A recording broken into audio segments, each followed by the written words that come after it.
Bonjour tout le monde, j'espère que vous allez bien. Ce matin, je veux réagir à l'annonce qui a été faite hier là, que Glencore serait en train d'évaluer la possibilité de la fermeture de son usine à Rouyn.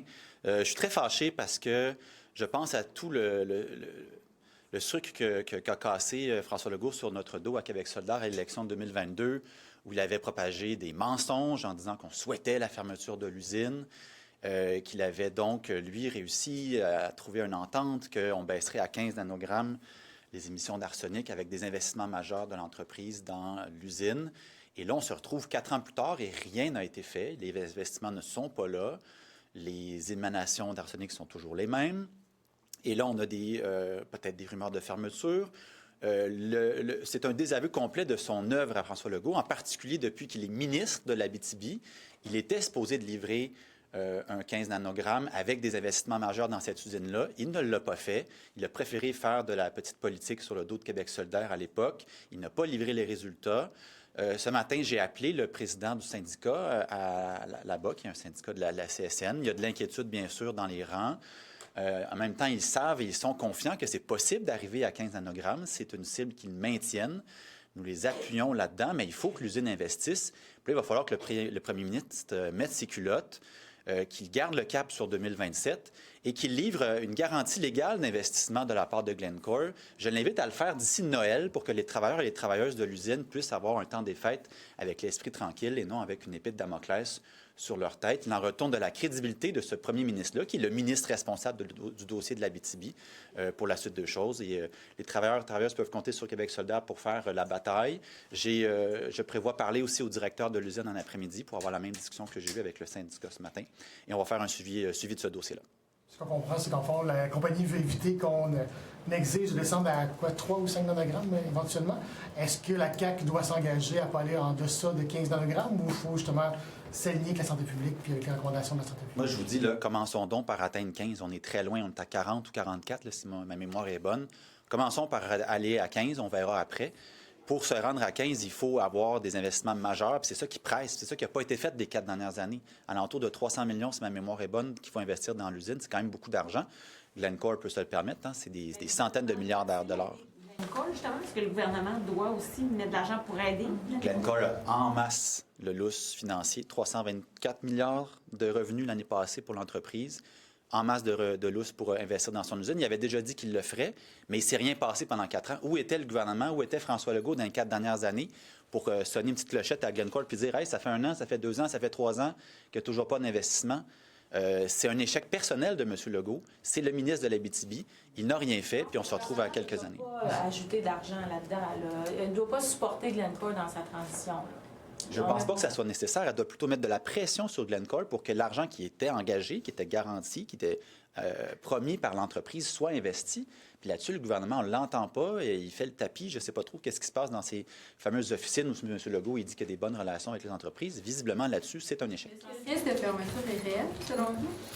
Est-ce que ce document-là qui a coulé, c'est dans une espèce de petit bras de fer entre l'entreprise et le gouvernement? On pourrait imaginer que c'est l'espèce de jeu qui est en train de se jouer, mais moi, je me dis, c'est un échec. Ça fait 4 ans qu'il ne se passe rien. M. Legault, là, je l'invite à régler ce dossier-là avant Noël. Les travailleurs et travailleuses ont le droit d'aller passer un temps des fêtes l'esprit tranquille. Est-ce qu'il craint, lui, réellement, que l'usine puisse fermer? Non. Quand je lui ai parlé ce matin, il était assez confiant qu'il était possible de trouver un règlement, mais il attendait de l'action du côté du gouvernement, puis on ne peut pas dire qu'il en a ressenti beaucoup dans les dernières années. Si le gouvernement s'engage à pas aller en deçà de 15 nanogrammes, ce ne serait pas grave. Je n'aurais pas couché contre ça. C'est sûr que l'idéal, ça serait d'avoir la cible à 3. Hein. C'est ça qui est la recommandation dans la norme. Commençons par viser 15 puis à y arriver. Dans les plus brefs délais, 2027, c'était ça qui s'était engagé à faire en 2022. J'espère qu'on serait capable de s'y rendre dans les délais raisonnables de 2027. J'y crois encore. Commençons par régler ça, puis on verra par la suite qu'est-ce qui est possible de faire. Il disait, écoutez, si ça doit fermer, c'est pas si grave, l'économie peut quand même absorber les travailleurs de l'usine. Dans votre esprit, est-ce que la fermeture de l'usine doit absolument être évitée? Il ne faut jamais miser sur une fermeture d'usine. C'est jamais une bonne nouvelle pour personne. C'est du chômage. J'ai vu les études économiques là, dans les articles qui disent qu'il y a des postes ouverts dans d'autres domaines. C'est pas toujours facile de replacer des travailleurs. J'en ai connu, moi, dans le domaine du secteur privé quand j'étais conseiller syndical à la FTQ. Même une usine qui ferme dans un endroit où il y a beaucoup de postes disponibles, c'est pas nécessairement des postes pour lequel on est formé, pour lequel on a de l'expérience. C'est pas 1 + 1 = 2. C'est beaucoup plus complexe que ça. Donc, on ne souhaite pas la fermeture de l'usine. On ne l'a jamais souhaité, malgré ce que M. Legault disait en 2022. Vous comprenez quand même pourquoi je suis un peu perplexe. Vous ne voulez pas nécessairement aller jusqu'à 3 nanogrammes. Vous dites, vous êtes 15, c'est déjà ce qu'il faut envisager. Pour Québec solidaire, ça m'étonne quand même votre position, là, que vous disiez 15 nanogrammes serait déjà bien, puis on verra par la suite. M. Legault a ciblé 15 en 2022. C'était ça l'objectif, puis on partait de loin. On était à 40, 44, on pourrait me redonner le chiffre exact. Là. Déjà ça, c'est un exercice impressionnant. Est-ce qu'on veut s'arrêter à 15? Bien sûr que non. On voudrait explorer pour aller plus loin éventuellement, mais déjà ce chemin-là pour se rendre à 15, rien n'a été fait depuis 4 ans. Je serais bien mal placé pour vous dire que dans un 18 mois, on va se rendre à 3. Ça ne serait pas très, très réaliste. Alors, on va avoir une approche sérieuse, résolue, mais réaliste dans les circonstances. Puis en ce moment, avec les travailleurs et travailleuses de l'usine, on dit l'objectif, c'est toujours 15, puis c'est toujours 2027, puis c'est là-dessus qu'on veut que notre gouvernement travaille. Mais juste pour revenir sur la question de ma collègue, vous dites que le gouvernement doit mettre de la pression sur l'usine, ne doit pas la supporter financièrement, tout ça. Mais avez-vous l'impression qu'ils bluffent en ce moment, qu'ils essaient, eux, de mettre de la pression sur le gouvernement en faisant planer cette menace-là de fermeture? On ne saura jamais comment ce document-là a été commandé par qui, a été coulé dans quelles circonstances, mais ça peut ressembler à un scénario, en effet, où est-ce qu'il y a une espèce de jeu de bluff de l'usine pour aller chercher de l'argent. On a vu ça dans d'autres circonstances ailleurs au Québec ou ailleurs dans le monde. Après ça, ça reste au gouvernement de mettre la pression, de rattraper son retard. Ça fait 4 ans que ça aurait dû être réglé, cette affaire-là. Les premiers millions auraient dû être investis le lendemain de l'élection de 2022, si vous me permettez l'expression. 4 ans de perdu. Ça me fait quasiment penser au dossier dans un autre domaine, mais du REM de l'Est et du transport collectif dans l'Est. 4 ans où est-ce qu'on a juste eu des jasettes, des études, des mauvais projets. 4 ans de perdu.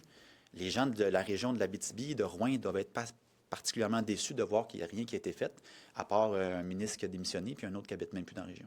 Sur Isabelle Poulet, qu'est-ce que ça dit, cette espèce de cafouillage ce matin? On convoque la presse, on annule, on va rencontrer M. Legault. Moi, je me suis sorti mon popcorn, mais j'en ai un autre sac de prêt pour cet après-midi. Là, j'ai compris qu'il y avait une rencontre avec le premier ministre, mais blague à part, là, ça va pas bien à la CAQ, ça, c'est pas une grosse nouvelle. Je n'avais pas vu venir cette nouvelle-là ce matin là, de Mme Poulet. J'ai eu l'occasion d'y jaser une fois ou deux depuis notre élection, mais je n'ai pas eu à travailler beaucoup avec elle personnellement. Je ne sais pas ce qui la motive. Une chose est certaine, je l'invite à aller lire la belle lettre ouverte de Jean-Pierre Charbonneau la semaine dernière sur le mode de scrutin. Vous savez, ça a été quelque chose qui a été quand même très mal reçu. Là. Beaucoup de gens au Québec, leur non-réalisation de leur promesse de faire le mode de scrutin. Puis dans sa lettre, Jean-Pierre Charbonneau, le président du mouvement Démocratie Nouvelle, s'adresse, entre autres, aux caquistes, puis leur dit, même si là, la mise en application d'un nouveau mode de scrutin pour octobre 26, c'est peu probable, on pourrait quand même voter une loi maintenant, avant la fin de la législature, pour que ça s'applique en 2030. Ou plus tôt, si jamais c'est un gouvernement minoritaire, on verra. Mais il invite les caquistes actuels qui doivent bien regarder les sondages comme tout le monde, puis que les projections les mettent à 0 députés. Il les invite à dire, peut-être que vous auriez l'occasion de faire œuvre utile avant la fin de cette législature. Alors moi, j'invite Mme Poulet et les autres caquistes qui songent... Ce qui tirerait avantage de la réforme du mode de scrutin si elle avait lieu, c'est-à-dire en pourcentage du vote populaire? Quand on regarde en ce moment les intentions de vote puis la répartition des sièges selon les projections, par exemple, de QC 125, un des partis qui subit le plus la distorsion du mode de scrutin, c'est la CAQ. C'est lui qui en a été le plus le bénéficiaire. Puis là, c'en est lui qui paierait la plus chère la note. Sur cette promesse-là, parce que ça les aurait désavantagés à l'époque. Là, vous leur dites, là, ça vous avantagerait. Donc, au fond, c'est un peu cynique comme calcul. C'est juste que moi, je sais quelles sont mes convictions. Puis je sais que peu importe si ça nous avantageait ou ça nous désavantageait à Québec solidaire, on veut la faire, cette réforme-là. Mais visiblement, il y a des gens qui quittent la CAQ pour toutes sortes de raisons. Je ne pense pas que Mme Poulet quitte la CAQ à cause du mode de scrutin, entendons-nous. Mais je leur dis, il y a peut-être quelque chose à aller chercher là pour retrouver une forme d'enthousiasme pour eux puis de dignité comme dans leur fonction de député. Je les invite à aller lire la lettre de Jean-Pierre Charbonneau. Je trouve ça intéressant. Il y a peut-être quelque chose pour eux là, dans le fait d'être indépendant ou dans le fait d'appuyer une réforme du mode de scrutin. Je ne suis pas sûre de comprendre ce que vous proposez. Ce que je dis, là, c'est qu'il y a une lettre qui a été publiée par Jean-Pierre Charbonneau la semaine dernière qui s'adresse, entre autres, aux caquistes. Puis il doit y en avoir plein de gens déçus à la CAQ. J'assume, entre autres, de la non-réalisation de cette promesse-là, puis déçus sur plein d'autres aspects. Mais lui leur dit, regardez, on peut quand même faire œuvre utile, on peut quand même la faire, cette réforme-là, avant la fin de la législature. Alors, c'est un peu de lecture que je leur suggère d'aller faire. Mais c'est quoi le rapport avec le projet de loi 2 ou le fait de quitter le caucus? Je constate qu'il y a de la brouille à l'intérieur du caucus de la CAQ pour toutes sortes de raisons. Je ne les connais pas toutes. Celle de la projet de loi 2, vous la nommez, je pense que c'est une des celles qui bouge le plus. Il y a des gens qui n'ont pas été déçus d'être ministres. Bref, c'est un gouvernement qui ne va pas très bien. Moi, j'invite les caquistes à aller lire cette lettre-là. C'est une chose qui pourrait potentiellement faire œuvre utile avant la fin de la législature. Vous invitez François Legault à faire quoi cette semaine par rapport aux médecins? Parce qu'il a toujours parlé de courage.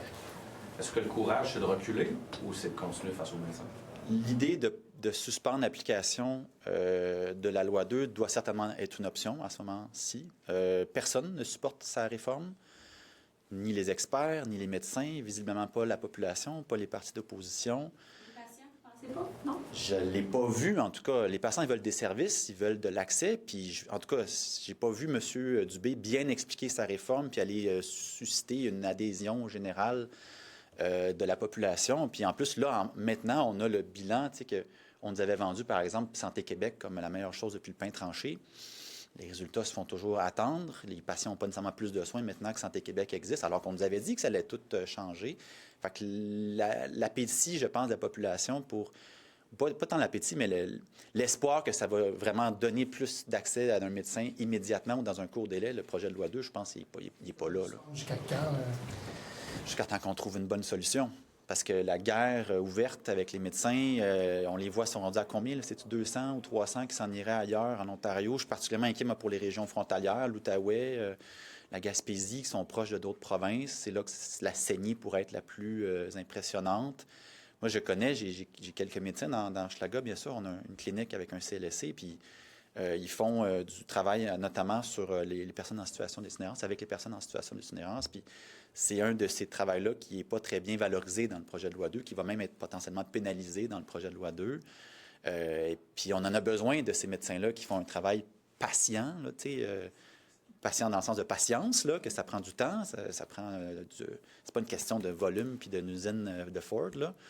Ben les autres aussi, ils pensent à peut-être faire autre chose ou s'en aller ou changer de domaine ou changer de pratique. Moi, ça m'inquiète aussi pour mon quartier parce que là, on est les deux mains dans le gros problème de l'itinérance dans Hochelaga-Maisonneuve. Fait que si on perd en plus nos médecins qui sont experts là-dedans, on se magasine encore plus de problèmes. Pour un autre tour de roue, si on suspend de façon un peu indéfinie, les élections s'en viennent, puis là, il faut repartir un autre mandat avant de pouvoir réformer à nouveau le mode de rémunération. La CAQ s'est mise elle-même tout seule dans ce pétrin-là. Personne ne les a forcés à faire une loi spéciale la semaine dernière ou il y a 2 semaines déjà. C'est des grandes personnes qui ont choisi ce mode d'opération-là. Ils ont visiblement mal brefé leurs députés. J'ai compris qu'ils ont fait un brefage avec leurs députés cette semaine. Spécial. Ça, voter une loi à 2 h du matin ou 4 h du matin, même sans avoir eu la conscience de ce qu'on était en train de voter. Ils se sont mis eux-mêmes dans le pétrin. Visiblement, il n'y a personne qui les supporte dans la société. Il est peut-être le temps de faire une petite pause. Il reste quand même du temps là, avant les élections. C'est pas demain matin. Vous êtes déjà voté il y a 2 semaines sans savoir sur quoi ils votaient parce que clairement, il faut les briefer 2 semaines plus tard. Ben oui, c'est clair. Des députés là, qui se présentent ici le mardi matin d'une semaine où est-ce qu'on va faire un bâillon puis que le bâillon, ça commence à circuler à peine 24-48 heures avant le terme. Ils n'ont pas eu d'explication. Ça ne doit pas être agréable être un député de la CAQ en ce moment quand on voit un gouvernement qui fait des coups de tête comme ça. Qui décide de fermer un dossier qui était quand même en discussion depuis un certain temps, de manière abrupte, de manière antidémocratique, et que ça génère des conflits. Je suis pas mal certain que ces gens-là, mes collègues dans leurs régions respectives, connaissent des médecins, connaissent des gens qui rencontrent des médecins, qui connaissent des institutions, des cliniques. Ils doivent recevoir pas mal de rétroactions négatives, puis ils ne doivent pas savoir quoi leur dire. Ils ne doivent pas savoir quoi leur dire parce qu'ils sont supposés défendre un peu le projet de loi dont ils n'ont certainement pas compris le contenu. François Legault, est-ce qu'il protège Christian Dubé à ce moment-là? Parce que c'est sa réforme à lui, on sait. Bien, on l'a compris, ça fait longtemps qu'il y a des chouchous là, au gouvernement de la CAQ. C'est clair que que M. Dubé fait partie des chouchous de M. Legault, ça c'est certain. Bien, il y avait Fitzgibbon, il n'est plus là. Vous voulez une liste? Je vais la préparer, je vous envoie ça cet après-midi, c'est promis.